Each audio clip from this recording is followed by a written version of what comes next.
Coming at you live from DNHQ in beautiful South Pasadena, California. This is a show that we like to call Blue Heaven Podcast.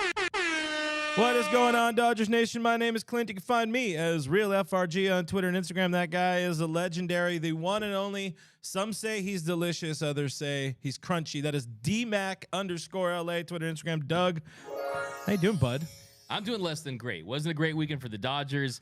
Last year, they had lost the Diamondbacks 5 times. Diamondbacks have already beat the Dodgers 5 times this year. Like Indiana Jones said, I hate snakes, Jock. I don't want to see these Diamondbacks again, these pesky, aggressive, relentless D-backs ready to hopefully beat the Giants and get back to our winning ways. Man, I completely forgot about the Dodgers and that we had to talk about that nightmare a little bit. But, hey, whatever. That's what we're going to do. Guys, let us know where you're representing Dodgers Nation tonight. Drop into the comments. They're right here. They're right here if you're watching live. You can let us know where you're representing Dodgers Nation. Drop them area codes into the chat. On today's show, we got to talk a little bit about the whole Astros, Evan Gattis thing. We don't want to talk too much about it because there's like a lot of weirdness going on in that whole thing. We're going to try to get him on the show.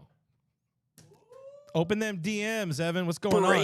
Breaking. DJ producer Cody over there. Recap of the things that have gone on and where the Dodgers stand entering, I guess, the second full week and third week of play of your 2023 season. We are also going to fix the Dodgers, or at least we're going to try. We're going to talk about some things that are going on, big pitching concerns, and we're going to look at the week ahead. 3 with the Giants, and Cody Bellinger coming to town this weekend. So before we get into the show, we got to remind you this is a podcast.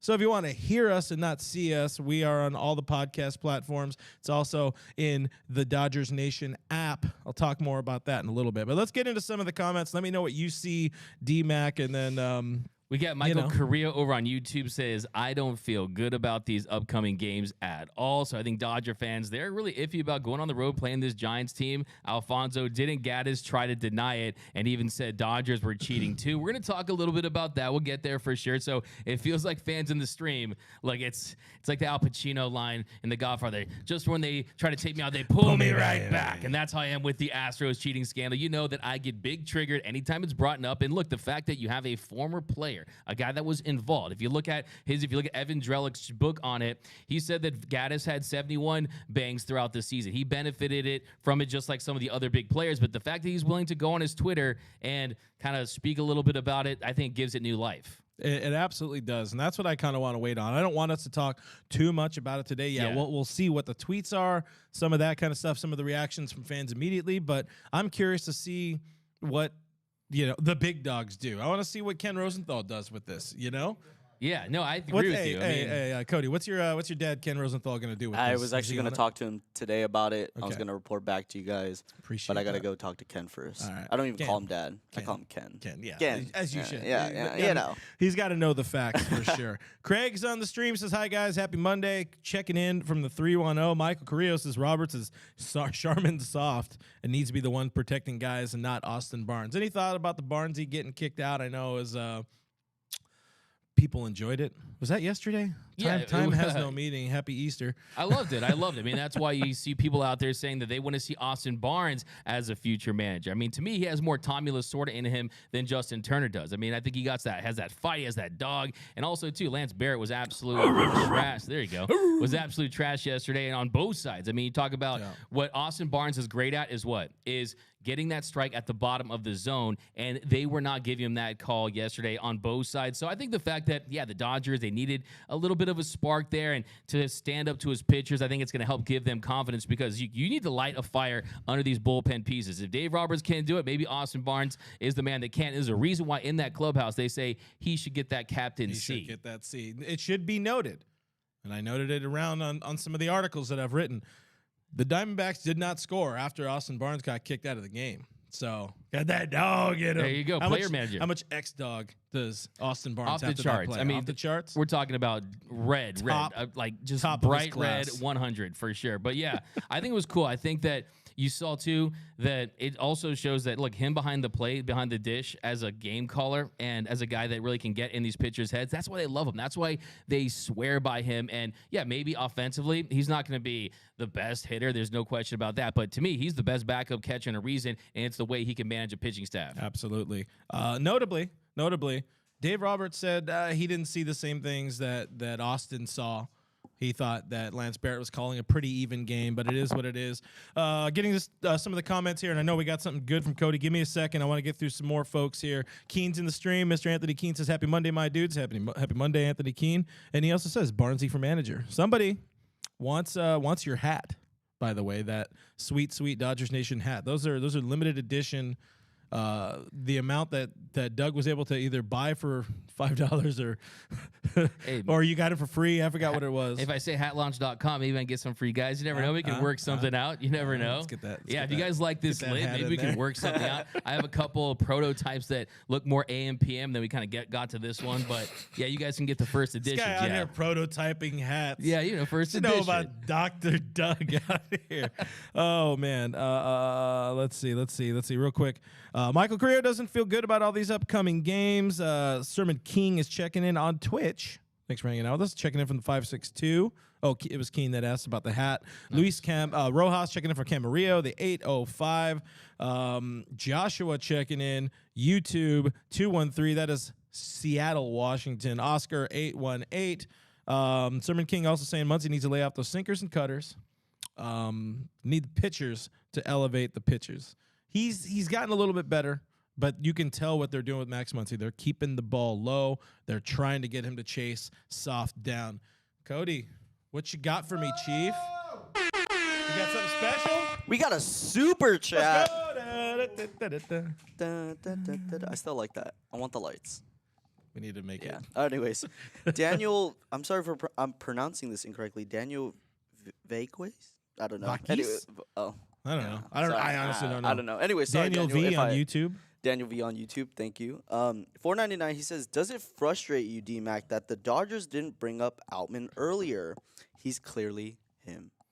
Yeah, I think it definitely frustrates me. I mean, if you look back at the shows we did back last September, what I say, when you consider the injury to Gavin Lux at the time, the IL stint, you had an opportunity to bring him up and give him some more reps, and he was already raking down at the minor league level. Talk about a guy, multiple cycles in 1 week. Yes, it's more of a statistical oddity than anything, but he had nothing to prove. And, hey, I said it on Twitter a few weeks ago that he should have been on the NLDS roster. So, yeah, I think it's kind of a little bit of Monday morning quarterback. Hindsight is 2020 with the results we're seeing early on in the season. But, yeah, I think the important thing, he's on the roster now, and you just have to continue to get him more reps against left-handed pitching, move him up in the lineup. I think eventually, if Max Muncy can't get it together. But, yeah, am I frustrated? To an extent, but like I've been saying on this show, he was a 7th-round draft pick. If he was a 1st or 2nd-round pick, there's no question they would have prioritized having him on this lineup because that's how this organization does things. Jose Mota told us they always pick their guys, and he wasn't really necessarily their guy, but he has played himself and made himself undeniable. You gotta put it all together, and also shout out Jose Mota. We got all of what you broke it out into 3 parts of the interview on our YouTube channel, so check that out. YouTube.com/DodgersNationTV. Hit the bell, leave a like, leave a comment when you're on trilogy. Every single one of our videos. Doug talked to Jose Mota for 17 hours.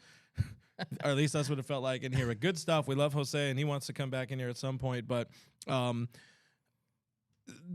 everything happens for a reason. Look at where James Outman is at now. Maybe he needed to not be called up. Maybe he needed to go through the being sent down and staying down there. There was an injury he had that he mentioned somewhere during spring training. Yeah, he mentioned the toe that happened. I think that was in August or something like that, just before or just after his 2 Grand Slam week or whatever.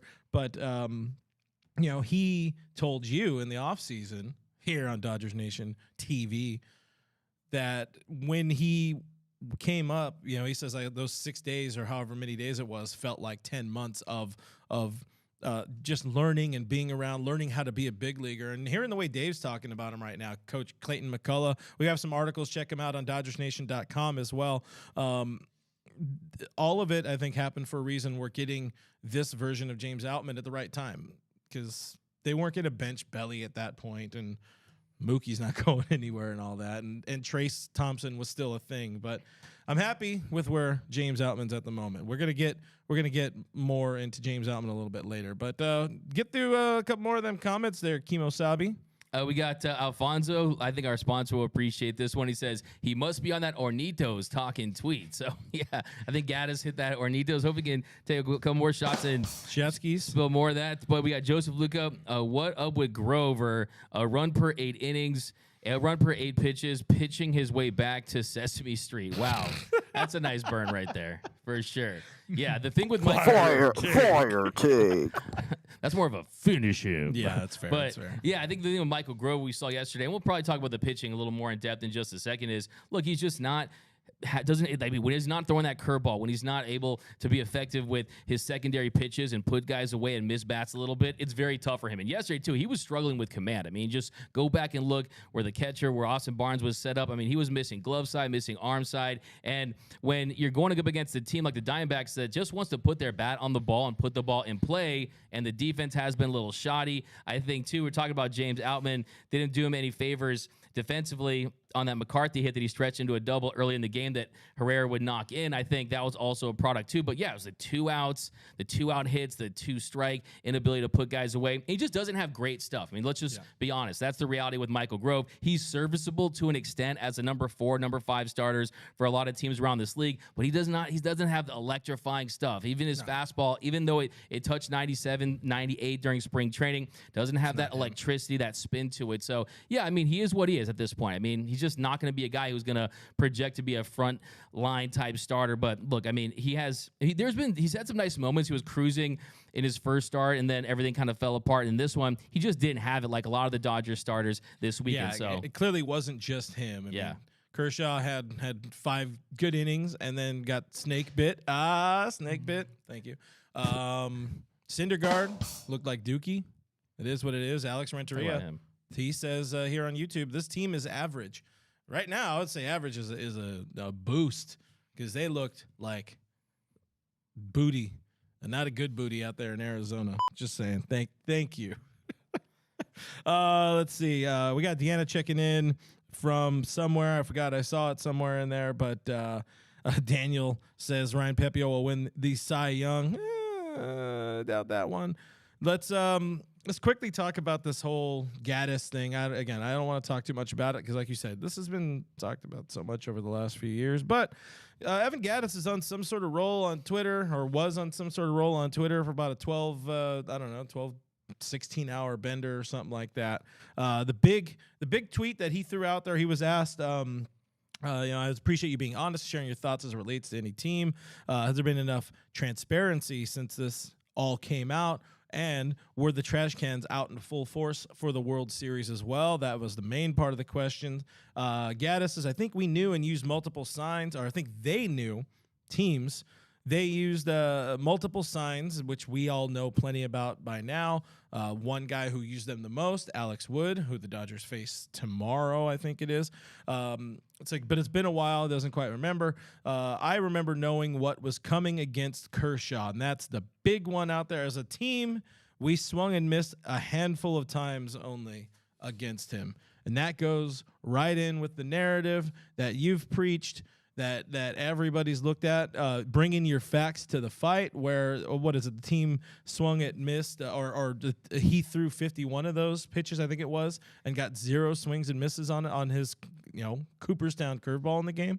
Yeah. That ain't right. Yeah, no, and this is, if you look at way back in the day, since they started adding swinging strikes on breaking balls in 08, no pitcher has more than 2,200 of them. Kershaw has over 3,500 of them. Like you mentioned, they didn't offer at any of them. You could see, if you rewatch the game, if you're a masochist like me and you want to turn that on at 3 a.m. on a Tuesday every now and then and just kind of study the tape, they had no interest in offering at those pitches. And really, the thing about the Gattis thing is it's not as eye-opening for me just because there's really no news. I mean, we knew in the past that they were involved in just nefarious activities that other teams weren't. I think the narrative that the Astros fans say is like, oh, the Dodgers are cheating too. The reality is the Dodgers, even the worst thing that they're accused of as far as what they're being alleged to be doing, as far as using the video room to get signs and decoding signs during games, wherever the case is, they weren't relaying during games in real-time action, and that's exactly what the Astros were doing. Also, too, if you go read Evan Drellich's book, he points out that, yes, it is confirmed, they did use the trash can banging system in the postseason.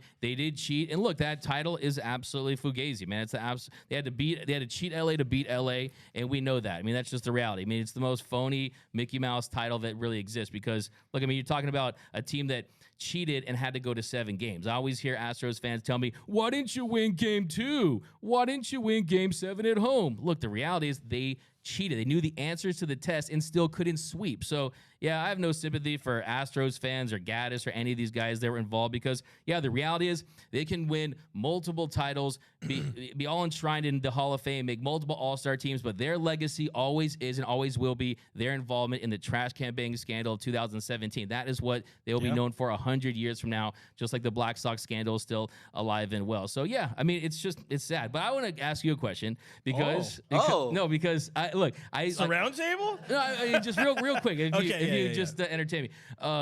During the Twitter, when I said Kershaw would win World Series MVP, and I will die on that hill because I feel like he was cruising through 4. If he finishes that game, I think you consider a guy 11 punchies, 1-run ball in game 1. The narrative surrounding, I think maybe Doc, if they're up big in the clincher, maybe comes against the final 3 outs. But do you think Jock would have won the World Series MVP over Kersh, or do you think Kersh would have taken home that award? I think it would have been. I don't know. I mean.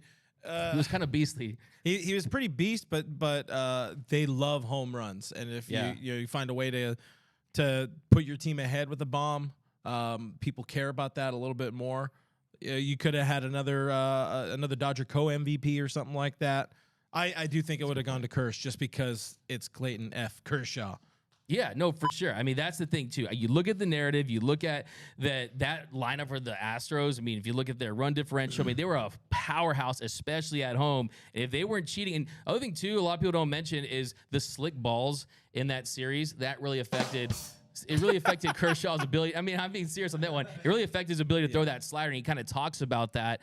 But, yeah, I mean, look, Jock, too, you see he hit a home run in game 2 where they lost. He hit that home run in game 6 where they won by a score of 3-1. So, yeah, to me, that's Kershaw's award, and that really would have cemented his legacy as the greatest pitcher in the modern era. I mean, it would have really taken it to a whole nother level. It would have. That would have changed. I mean, it's already there. He's already a GOAT. He could stop right now, and he's going to be in Cooperstown in 5 years. That's one of the easiest. That's a tap in right there. Masters, congratulations, John Rahm. I was gonna say I thought you were talking about soccer, and I was like, whoa. Shout out John Rahm though. Shout out John Rahm, friend of the show. It's not a friend of the show. Shout out Max Homa, hey, friend of the show. Max Homa, John Rahm, Brooks Koepka, Tiger Woods, Rory McIlroy. Don't matter. Just shout everyone. Man, we'll do a Dodgers roundtable. Not Phil Mickelson though. Not Phil. Not Phil. Down with Phil. Great finish though. I don't remember what we're talking about, but how about them Dodgers? Oh yeah, Kershaw, good. That would have been something, but more so than it. I guess affirming or affirming his legacy. It wouldn't have hammered destroyed his legacy as much. Not to say it was destroyed, because I think 2020, it kind of evened out. He did get something that would have been a lot better if he was a 2-time World Series champion. But here's the thing, Clint. What I'm saying, he could have retired on the podium accepting that, and he would have been like, yes, he's a GOAT. There's no question Kershaw about out. it. But yeah, exactly. Drop the mic, Kershaw out. I mean, there's levels to this GOAT stuff. And how about this? Let's say he wins that World Series MVP, and then in 2019, we see what happens in Game 5. That could have happened, and still you wouldn't have seen people come out with memes that would have had the Joker thing and saying the choker and things like that. Kershaw has had to deal with all this unnecessary stuff and all this ridicule and this reputation that he's not a great postseason pitcher, when the reality is he's just been on a great team with a great franchises, and he's had more opportunities to fail. When the reality is, you look at Sandy Koufax, yes, he was lights out. We're talking about a guy that didn't have the same amount of innings pitched. He also had like one series back in the day. You win and then you're straight into the World Series, or there was an LCS in there and all that. Also, Kershaw for a while was the only guy. Like, he had to pitch on short rest every single year, and he was bad. Or at least he was not good on short rest. A couple more things from Gattis here, and then we'll get into some of the comments I do want to hear from some folks. And I'm sure the Astros trolls are in there. So Astros trolls, if you want us to read your comments, make sure you drop a super chat. At least $14 for us to read your chat if you're an Astros fan. Gattis says the craziest thing, and he's since deleted this tweet, but he says the craziest thing about cheating, about the cheating years, facing a guy like you, Darvish, and getting shut out, and while knowing what's coming. That you could cheat, or you could know what's coming. It's still hard to hit a ball. Obviously, it helps though when you know kind of differences in speed. He says, or the people that that knew we were cheating and created signs that nobody could decipher. Respect to the pitchers and catchers, and that's a big one between like Austin and Alex Wood. That story needs to be like its own 30 for 30 or something like that. Because I remember talking to Ross Stripling a little bit about that one back in the day. Name drop for you, current Giant, which sucks, but he was talking about how like Woody was the guy who was very, very anal about it, and he threw together the best game of anybody. All right, well, when in Rome. Let's see. There was another one. He did, of course, mention, he says, I'm pretty sure the Dodgers had a system as well. There's nothing there. There's no meat. Is just saying, probably had something there. And he also talked about the buzzer thing, which was kind of funny. Did Gattis, he says, I don't know if there's any truth to the buzzers. If there was, Altuve wouldn't want it anyway. He's a reactionary hitter. And another one about the buzzers, I have no idea. It used to be possible, and I researched it. If anyone used them, they were smart enough to not tell me, which apparently... yeah, because he was going to let it all out. The new Mike Fires here. But let's find some of the comment people in here. Let's see. Somebody, I don't know. I don't have any comments because I was reading all of his things. We got the entire league was cheating. Stop crying. That's from YT commenter.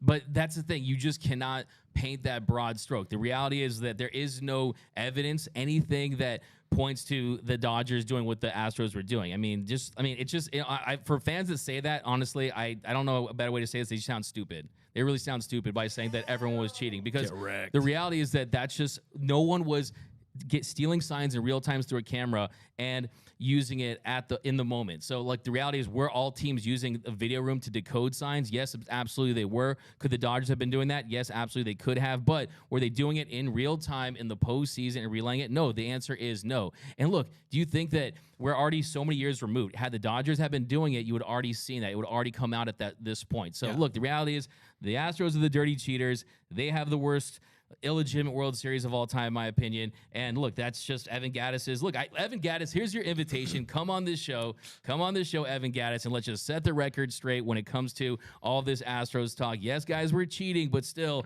I think you and I both know that the Dodgers weren't on the level of the Astros, and still, even that, they just were not. I mean, come on now. Yeah. Come on, Evan. Come by. We have tequila. Anthony Keene says, Kirsch, Dick Mountain, the narrative would be so much different on a lot of players. One person asked, Joshua asked, would you rather have the Dodgers win that 17 World Series if it meant they didn't win the 2020? I mean, that 17 team was really fun. The 20 team was fun as well, but I don't know. I mean, they're all my babies. Oh, yeah. I don't have an answer to that. I guess 17 because, I don't know, there was a lot, I don't know. There's a lot of really good on that team. And then we also wouldn't have to hear the BS about a 60-game season. Yeah, I think what was so great about that 27. Yeah, that's a good point too. But I think what was so fun about that 2017 team season, by the way, was the fact that so many guys that we've heard about for so many years before that season, the Cody Bellingers, the Jock Petersons, they were all starting to really just come into their own and starting to contribute. Belly, 39 home runs that year. Chris Taylor, I mean, he has as a leadoff guy. I think that team had a lot of character, a lot of grit. But the 2020 team is when they really started to say, okay, we're bringing in the superstars, the Mookie Bettses of the world, and I still wish that team had an opportunity to play in a full 162-game season. I think that title would have gotten even more respect than it already has. But yeah, like I said, 2017, we can talk about it over and over and over. But yeah, Gattis, like I said, it's not very much new information. No. That's enough about that. Hopefully we never have to talk about it again. I'm tired of it. Yeah, unless it's on our show. Until Evan comes into the office. Oh, I was going to say until we get Carlos Correa to come into the show. Or Rob Manfred in here to apologize.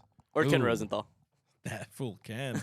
Yeah, all right, let's get into the latest in Dodgers Nation. Brought to you by the Dodgers Nation app. Guys, the app is back, and it's better than ever. It's also crunchy because that's a good descriptor right now. There's the schedule is on there. All of our YouTube content is on there. All of the podcast content is up there, plus all of the latest news and greatest things about your Los Angeles Dodgers. It's the #1 Dodgers app in the Apple App Store. You're just going to want to search Dodgers, and we're right there. There's also an Android version. It's finally back up and running, and it looks great. So download the Dodgers Nation app today. What you got? We got something special? First of all, that was a great. That's what I do. That's a guy with passion right there. Doug Doug started off with his passionate rant about the Astros, and then you just followed it up with the Dodgers Nation. Passionate show. Go download Now it's it. gonna Like a get five, real yeah. good because download it. you But know I wanted to get now to- we get to talk about the Dodgers and how they kind of booty right now. Well, before we get to that, I didn't want to like disrupt the flow of the Dodgers. We got another super Let's chat. go! Let's go. Daniel V is back at it again. He Thank gave you, us Daniel. $4.99. He says, "Does Max Scherzer still have dead arm? Because he got rocked the other day. We dodged a bullet by letting him go." Did you see him talk about the him being old and the pitch clock kind of being bad for old boys? Yeah, I did see that. That's And, interesting. I mean, it's I could totally understand that as an old boy myself. Yeah, I mean, I remember I asked Will Smith during spring training, are some of the older guys, some of the guys that rely on max effort going to be affected? And he said no. And I was like, really? You really don't think they're going to be affected in any way? Because you really have to gather. But yeah, I think that Max Scherzer, does he still have a dead arm? Oh, yeah, no, I think Max Scherzer, I mean, I think that arm like resurrected himself just in time to sign that contract, and then it died once again. So I think that was the most important thing for him. And yeah, that's why I wasn't extremely high on Max Scherzer at the time as far as a re-signing, because like I said, it was a business decision. I think it definitely hurt the Dodgers' chances. I think if they had gone through that series, they could have found a way to win the World Series that year and go back-to-back. But also, too, you were in a bidding war with the Mets at the time, and you didn't want to enter a bidding war with Steve Cohen, who just had money burning in his pocket, was just throwing out like a drunken sailor. So yeah, I was fine with that. But yeah, I mean, he's a guy. That's why I'm not as high on the Mets, because you have so many injury concerns and older players. Old boys, but Ace RP. Thank you for That's their rotation. the name. super chat. Another one. That's great. Appreciate you. All right, the Dodgers went 3-3 since our last Monday show, which victory lap for me. It's what I called. Thank you. I've taken a few victory laps on this show, by the way. So stick around for me to bring up crap that I talked about before and got lucky on. I don't know if it's lucky. I mean, I would prefer the team do bad, but anyways, or do good, so I look bad. But they looked really bad in Arizona. You go 1-3. Syndergaard did not look very great, much to the chagrin here of Noah Camrus. Follow him at Noah Camrus on Twitter and shout bad things at him in the comments. Michael Grove, woof, did not have a good outing. Kershaw won too many innings. But Diamondbacks are a good-looking ball club, which another mutual victory lap here. We said, hey, this is a team that can very much surprise people when we did our NOS season preview, our NOS preview for the season, whatever, how you want to word it or what order. And they looked really good. And they look like a team that can very much give the Dodgers fits every single time they play them, because the Dodgers do not do well against youth and speed because they can't hold runners. The rule changes do not help in any way. 5 stolen bases on Sunday alone, 8 stolen bases in the series. You had mentioned, there's some good parts. I guess it's kind of getting into the rules side of thing a little bit less than really diving into the Arizona series, because I agree with Dave Roberts. Just move on, put it in the rearview mirror, put it behind you. But it feels like, yeah, on offense, the rules are helping the Dodgers, but on defense and on pitching, it's really, really hurting LA. No question about it. And like I said, we're taking victory laps. I mean, we're going to give you credit. He goes 3-3. I said 4-2. These guys said all 6-0. Look at these sunshine pumpers here. First of all, no one said 6-0. Yes, go back and watch the show. Oh, no. Only Noah said That's 6-0. Okay, that's Yeah. right. Okay. All right, But anyway, so relax there, buddy. Relax, buddy. So getting back to it, look, a few weeks ago when I dropped the video on how the rules would impact the Dodgers, the thing that I warned you guys about was the balls in play. And when your bullpen doesn't miss bats, when your bullpen pitches to contact, this is something that's going to happen. And if you look at the numbers, they indicate that you're not getting as much swing and miss. The strikeout rate is currently at 19.4%. That's 24th in all of Major League Baseball. Last season, that was at 26.7. 27%. That was good for fourth. 2021, 25.5%. If you go all the way back, it's all 25 and up. And so you combine the fact that these guys aren't missing bats. You're not getting velocity guys. They're struggling to really just mow guys down, especially with 2 outs, too. That was one of the big things that really stood out to me is their inability to get strikeouts with 2 outs and 2 strikes and situations like that. But when you factor that in and then you combine it with the fact that you don't have the advantage of the restricted shift, of aligning guys in situations where if you can induce that soft contact, put the ball in play, you can get outs. Currently, right now, a .333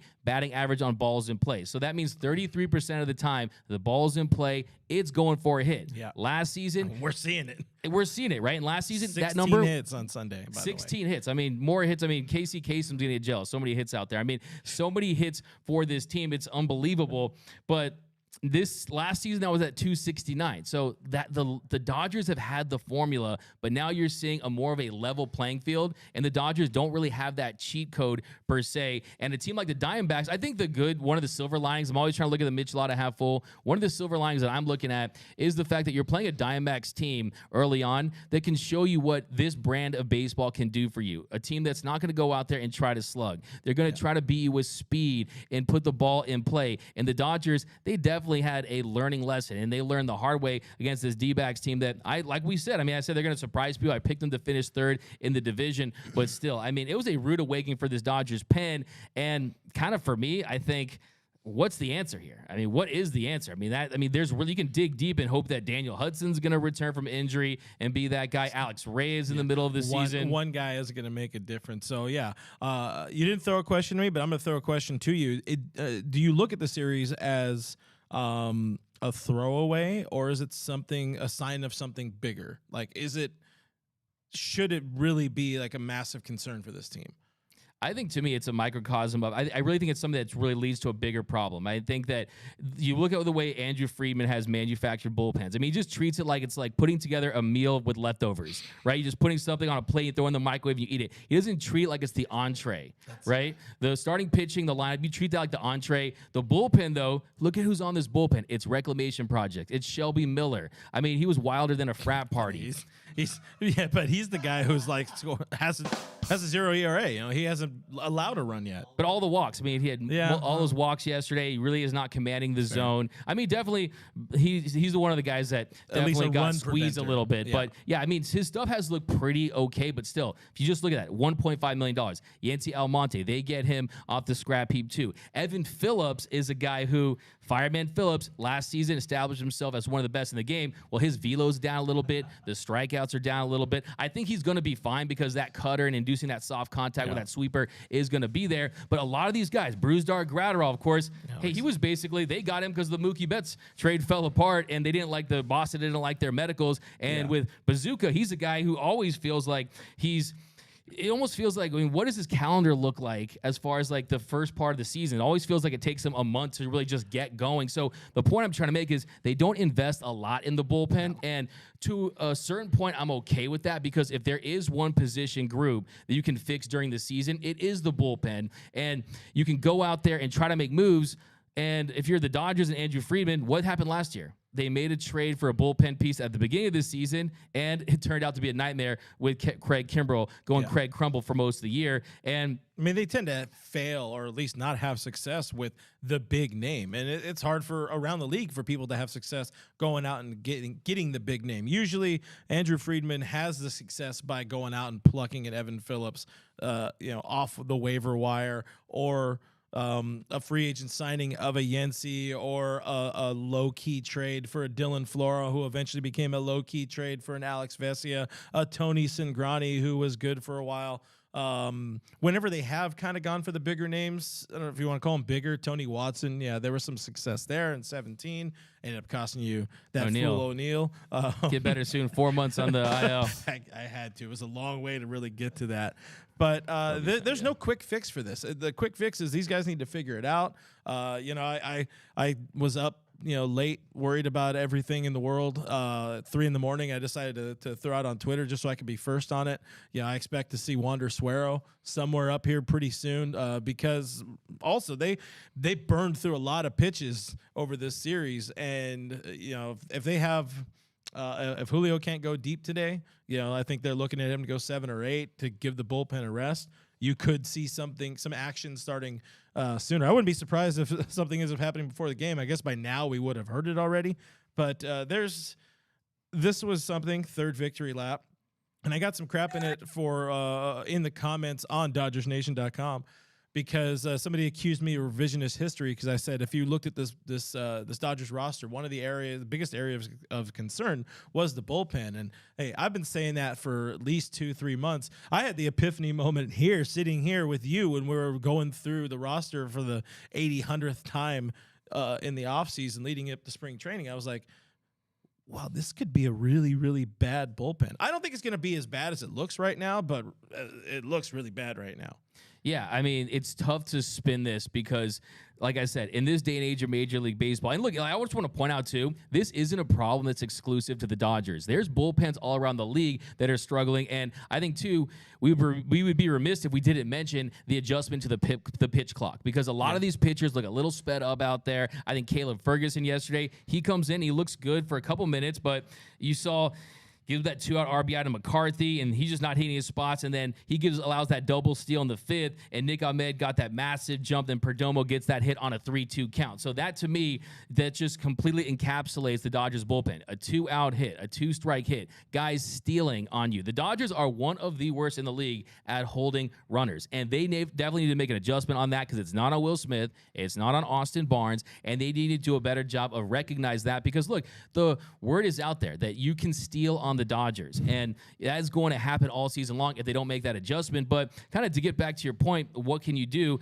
We're talking about Wander Suero, and Nationals fans swear by him. They really are big fans of him. They think that he has a lot of potential coming out of the pen. He definitely has the upside in the strikeout stuff. But how about this?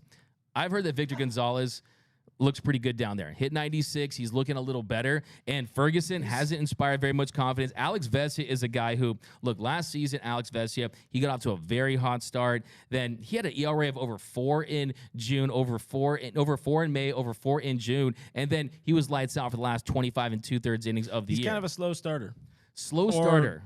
I guess he goes through bad spells, so I guess we'll say. And Dave is, I don't know if it's to a credit, but Dave has said they're all kind of to some degree struggling with mechanics or working through something mechanical. I don't know how they didn't figure it out during spring training. I saw somebody comment on the website that they saw fewer split squad games, so there was fewer opportunities to get some pitchers in there. I don't know about all that, but I think they had an ample time to get ready. Just seems like they're in a bad spot mechanically in some dudes. Yeah, I mean, look, if you look at game action, it's very different than what we see in spring training, and they're going to need to adjust to the pitch clock. I think mechanics also is impacted by that too. And yeah, if you just look at the numbers across the board, I mean, a 4.68 ERA, I mean, that's just not going to get it done. This is something that this team has had a strength in for the last few seasons, is a bullpen that you can count on. And look, we're kind of doing the same thing we did last year, and we're waiting for guys to come back from injuries, and there's a lot of what ifs. Can Alex Reyes be that guy? Can Daniel Hudson be the guy who was lights out last year? I mean, he was on his way to having a career year, Huddy was. I mean, he had a strikeout rate over 30, a walk rate at like 5.5, something like that, 5 saves. He still finished with the second most saves, even though he missed the last 3 months of the season. But can he be that guy? Because he's 37, 38 years old. So you're relying on that. You're relying, can Blake Trinan come back? I mean, maybe Walker Buehler comes back in the postseason. Way too many ifs, in my opinion. And yeah, I think what it's going to come down to is, can this team just improve their command across the board? Because right now it's almost looking like there's a dunk tank out there, and if you're sitting on that dunk tank, you're going to end up dry, right? Because they're not hitting their spots out there. But like I said, still tons of talent in this bullpen. But I think, everyone always likes to look at the individual player. This guy's trash. That guy's trash. This guy's trash, right? But honestly, this is more of a personnel thing. And the Diamondbacks team, they've evolved with the times. They put together a roster that can thrive with the new rules, whereas this Dodgers team in their bullpen, they had to have known that the new rules, the ball is going to be more in play, and they were going to have as many advantages. So I think you're going to see them get a Chris Martin type. But here's the thing. Chris Martin at the beginning of the season last year didn't look like the Chris Martin at the end of the season last year. That he was fantastic with the Dodgers. You saw his K rate. You saw what he did on the mound. And that's what you have to do. You have to allow this reliever market to simmer a little bit, let guys emerge, and then you can pick up a guy up. Because the worst thing you can do is pick up a guy that was good last year and he's not good this year. I mean, look, just hypothetically, let's say Vesia is not good this year, right? Yeah. And what if a team went out there and traded for Vesia and he wasn't good? You need to see guys is how they perform, because bullpen pieces very volatile. A lot of one-hit wonders. Well, we kind of saw that too. 21, Bickford was good. 22, not as good. You got something for me, Cody? What's going on? Let's go. To wrap up the bullpen talk just a little bit, we got another super chat from Daniel V. Daniel, my brother. And he said another one. Another one. Sorry, $4.99 Thank you. from Daniel V. Thank you again. He said another one. Who's one player in the league that you would like to add to our bullpen? Great question. We had Shohei to the bullpen. I don't know. I don't know enough about the rando bullpen arms around the league. I can tell you not Craig Kimbrell. I can tell you not Kenley Jansen. Yeah, I mean, I'm not saying I advocate for this guy, but it's very interesting that the Dodgers, there was a rumor for a few days that were interested in Aroldis Chapman. Have you seen Chapman's numbers this season? I mean, he's back to Mr. 102, a strikeout rate of over 50%. Will Smith is a guy for Texas who he's gone off to a really good start, but if you look at his contract, he's still owed over $13 million this year. So yeah, it's on an expiring deal. The Dodgers might like that if they need another lefty per se, and if they want an actual established closer, if Daniel Hudson can't be that guy. So yeah, I mean, there are names. I mean, Jake Diekman is a guy who he's got off to a slow start, but he's another lefty. I mean, look, this is what you look at. This is if you want to look at what relievers the Dodgers will go after. It's guys that have maybe 1 year or 2 years max on their contract that are high strikeout rate guys, high spin rate guys. I mean, that is what they're looking for. That's the kind of dynamic they're trying to go after. Want, for sure. Yeah, so get me Devin Williams. Get me the Airbender. If prospect capital is whatever. What's the expression? For a make-believe world. Yeah. Like money is no object. Prospects are no object. Humans shouldn't be an object either way. Give me Devin Williams. That's what I want. It's not going to happen. Look at what the Padres did. They went out there and got Josh Hader. He was fantastic down the stretch. And the last image you see of the 2021-2022 season is Freddie Freeman striking out with Hader on the mound. But we'll wrap up the bullpen session with what nickname do you like the most for Phil Bickford? Because you mentioned Bickford. He actually has looked a lot better. I mean, painting the corner with 97. I mean, as long as he avoids the heart of the plate, he's a guy that can at least get some swing and miss as opposed to some of the other guys in the pen. But I like the Thin Thor, Diet Thor, or the Phil Billy. I mean, a couple of those pretty good. Yeah. Diet Thor is pretty solid. Okay. Thor Zero. There you go. There you go. Put a little TZ in here. All right, a couple of comments. I think there's some really good stuff in here. We've kind of got our run of show a little jumbled here because we decided to dive right into the bullpen. Jason Diamond says Friedman needs to redeem himself after the terrible offseason and getting nothing significant. This team needs some big pieces. I would argue they don't need big pieces. I think they just need one or two bullpen arms will be good. Will be a big difference maker for this team, but also I think it mainly just needs time. They need to figure it out. I don't like I already said, I don't think as bad as they are right now, I don't think this is really who they are. It's just they need to kind of continue working through it. They need to establish themselves. Hey, one thing too for this team, there isn't an exact, named and blessed closer. So they kind of don't. I mean, they know their roles, but that could be something where in the back of your mind, maybe that throws them off a little bit. I don't know. Athletes are kind of soft sometimes. Shout out Anthony Rendon. Kevin Uhas in the stream says, why don't we call up Stone and or Miller and use them as a bullpen piece? Stone, that's not going to happen. He would be the next guy in line to get a start potentially if Grove went down with something because there's no other starters healthy, but they want to give Gavin Stone some time. I think you would agree with that. At least 2 more months in the minor leagues at AAA, see what he's about, see how if he can find and handle any adversity there. Miller, he's not even pitching yet. No. Yeah. Yeah, so that's Definitely a long way away. And yeah, Gavin Stone, you got to let them develop. I mean, only 23 and a third innings heading into this season. And also, too, I mean, if you look at, I projected him to make 7 starts this season and have an ERA around 2.75, a FIP around a little above 3, but you don't want to burn him out early on in the year and really just make him have that role. And also, too, Tony Gonsolin is a guy that he's kind of had some setbacks. The ankle hasn't looked great, and that's affecting him mechanically. Ryan Pepio is dealing with that oblique injury. So there are some guys that are ahead of Gavin Stone at the moment, but at the same token, if this pitching staff continues to struggle, you want to leave no stone unturned, and you want to go out there and get one of the best guys. And I still think, though, like with Gavin Stone, I want to see 2 or 3 or 4 outings consistently before you even consider that. And the reality is his value is going to come as a starting pitcher. It's not as a reliever. He was a closer in college, and he is familiar with that role. I remember I asked him during our interview, do you think that would help you if they needed you in that capacity? He said, yeah, I think it would, but I think the organization at this point, they see him as a guy that his value comes as a starter, and that changeup, you don't want to throw him out there and really not take advantage of his ability to go multiple innings. Yeah, he's going to be a starter. His future in this league is as a starter, at least for now. Apparently, You guys just brought it up, but we got another super chat.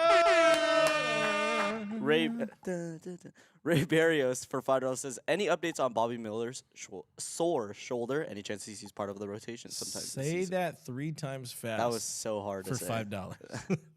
$5. Thank you for the super chat, Ray. Appreciate everybody pitching in to the DMAC Hat Fund. Yeah, there really haven't been any updates on Bobby Miller right now. The last we were told is he's staying back in Arizona. He was being slow ramped up. We knew before then, hey, he wasn't going to get into any Cactus League games this year. But I'm hoping we see him sometime in May getting into some AAA games, whether it be, slow ramp up in the bullpen that you would probably assume, or maybe, 2, 3, 4 inning start, probably 2 or 3 inning starts at the most to get him going. But I appreciate the super chat. He will be yet another one of the Dodgers mini kind of second half help guys, second half of the season helpers.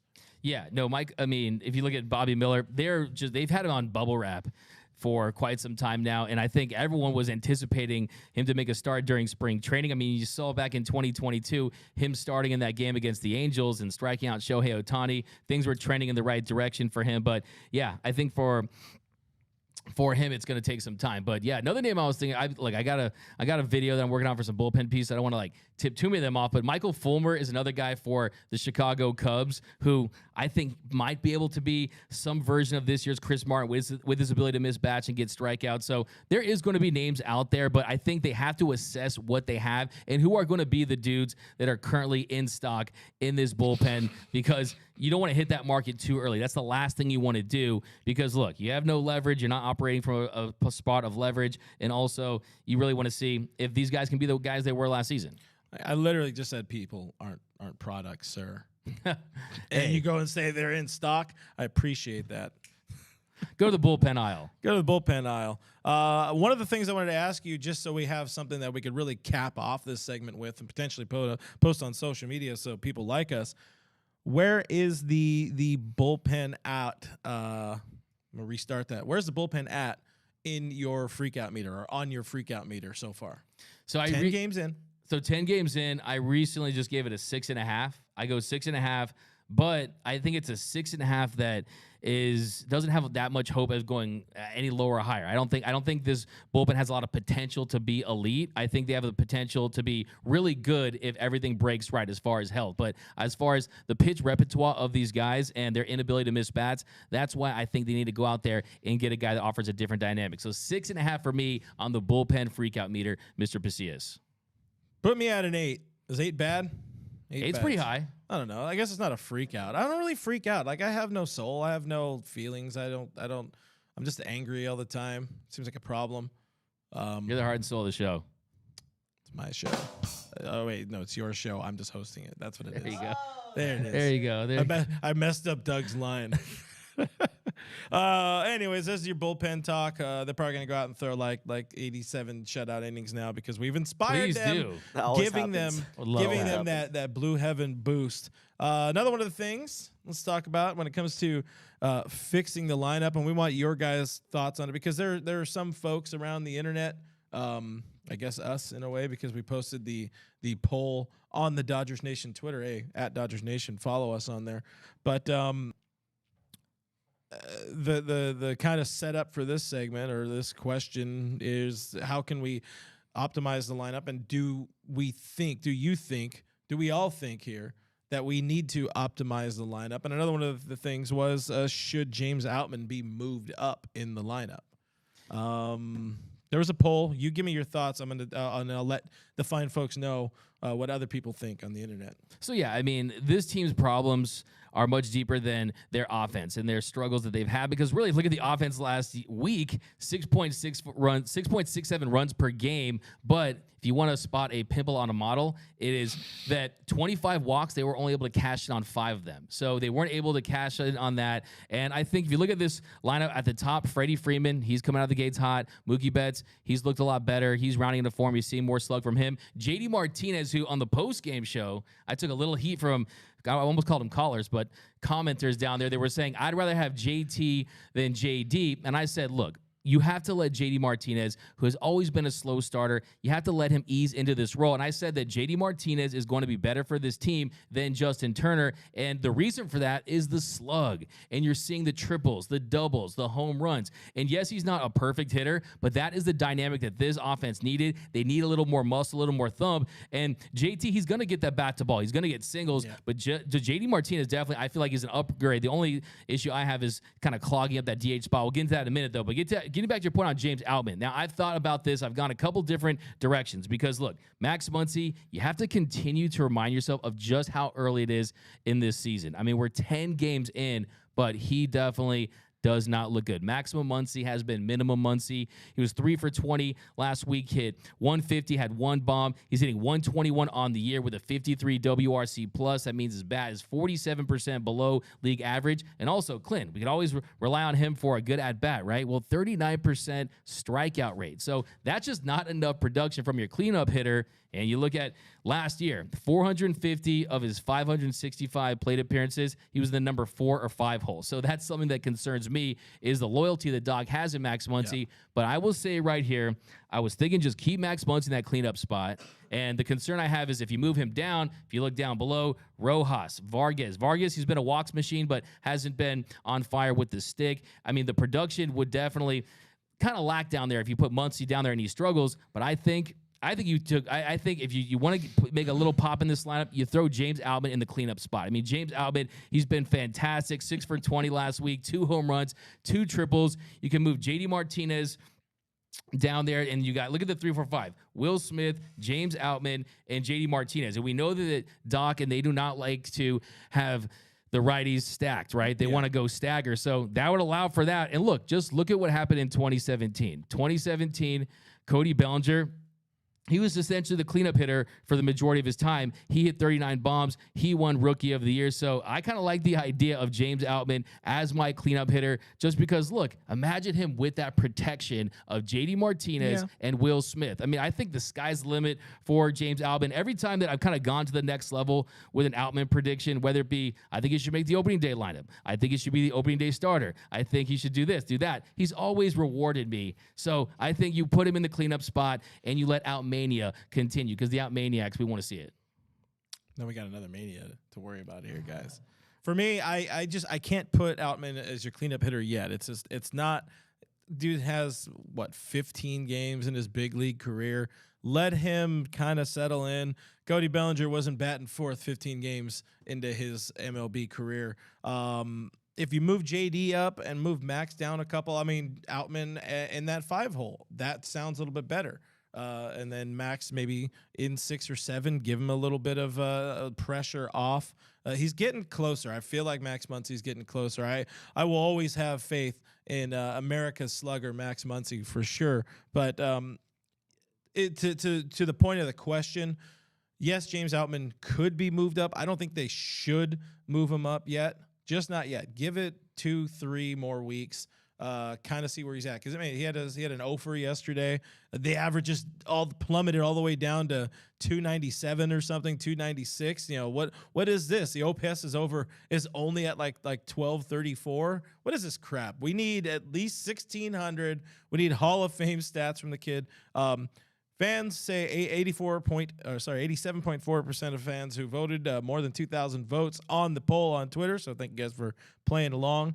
87.4% say yes, James Outman needs to move up, and I agree. I just say give it a little bit of time before you do. I do think Muncy should move down 1 or 2 spots, though. Yeah, look, the reality is it's very knee-jerk. It goes against what Dave Roberts has done in the past. But I will say, what if you move him down, you allow him to get a little more comfortable, allow him to get his timing. Maybe he goes back to that step-back move if he thinks that'll help him, and then you move him back up to that cleanup spot. Because, look, the reality is most Dodger fans out there, including you and I, we thought that Max Muncy was going to have a bounce back year. We predicted him to have over 30 home runs, but it's just been he's gotten off to a slow start, and also defensively, he's looked horrid at times. But I think maybe if you consider long-term, yeah, the best thing for this team is for Max Muncy to be in the cleanup spot as a good, productive hitter, hitting 30-plus bombs. But I think James Outman, sometimes you just know a star when you see one. And look, I mean, if Bellinger did it at that age, I mean, he had a 931 OPS in that cleanup spot. And he hit 39 home runs. So that was when he was a rookie. We're talking about a mature James Outman, 25 years old. I think he can handle that role. But I think what's best for this offense is for Max Muncy to turn things around. And guess what? He is the proud owner of the San Francisco Giants. And tonight he's going to hit one into Mick Muncy Cove out there. So hopefully he turns things around. We're dropping some predictions here. I wanted to give this comment a shout out before we move on to our final segment of the show. But David Sabatini, I decided I'm going to make this your Hornitos shot taker of the show. This is the comment of the show. I don't think we're allowed to take shots on here, so don't worry, guys. This is apple juice, I promise you. Mine's absinthe. Shouldn't it be Hornitos? Hornitos absinthe. That's not how it works. Oh. David Hornitos Sabatini water. says 152 games to go, way too much time left. We'll figure this thing out. So we appreciate a little bit of positive thinking here in the stream because we like to overreact. Spicy Hornitos. That was good water, right, guys? Tasty. Technically, it was my Monster. We're not allowed to drink on TV, I think. That was Monster? Oh, nice. He drank my open Monster. Oh, no, now you have it. Dun, dun, dun. I'm turning into a monster. Okay. Thank you. That was important. Do we have anything else we wanted to add on that? I think it's time to move on here. But appreciate Doug always bringing his facts to the fight. That's what he does. The lineup's not really the issue, by the way, right now. They're scoring points, as Dino Ebel would say, and that's what you want to do. They just need to allow fewer points. But guys, let's look at the week ahead. This is brought to you by GearUp.la. If you want to be swagged out with some sweet, sweet Dodgers merch and support the gentlemen in this fine room, go to GearUp.la and pick up a shirt today because there's some cool stuff there. I really like the Mookie Game Over shirt. I was part of the the design process of that shirt, and it was one of my favorite ones we ever came up with. So do that, or you can also buy a Blue Heaven podcast T-shirt on there. Really, really look sexy for weekend at Grandma's. But let's get into the series ahead. Last week I was right. I was the only guy right in here. I think I deserve a prize. The Dodgers did go 3-3. We already talked about that. But we got a big week coming up here. 3 against the Giants, and then the Cubs come to Dodger Stadium. Reunion time. We'll probably maybe do a stream on Friday. I don't know. We're kind of keeping things a little fluid right now. But the return of Edwin Rios. Give us your predictions of what's going on, guys. Drop into the chat. What do you think the record is going to be by the time we are live again next Monday? Giants for 3, Cubs for 3. D-Mac, what you got? Look, for me, this is like bigger than betting like $1 million. Like, I really, really like. I watch these games like cracks. I want to get this prediction right. This team's gone through some struggles. They're on the road. Give me 4-2 again. Give me 4-2 again. Fortitude? You got some fortitude? I mean, 3 or give me give me. You can't change it now. Give me 4-2. Give me 4-2. 4-2. What do you got, Cody? Very curious. I'll go. But for the sake of being different, I'll go 5-1. You don't got to be different. Homer. Be who 5-1. you are. 5-1. You are beautiful, no matter what they Because you guys say. jinxed, or you guys anti-jinxed the bullpen by talking, or Yeah. talking about their struggles. They're probably gonna lock it down now. They're probably gonna allow fewer runs. I'll go 5-1. I was going to go 5-1 as well because Oh yes. I think tonight we see an angry win in the Bay. I think you have the right guy on the mound with Mr. Julio Urias. The Urias is on the bump, and that's a guy you want to be the stopper and the 3-game skid and this ugly ass spurt of allowing all of the points in the world. I'm going with points. It's a points kind of night. Shout out Dino Ebel.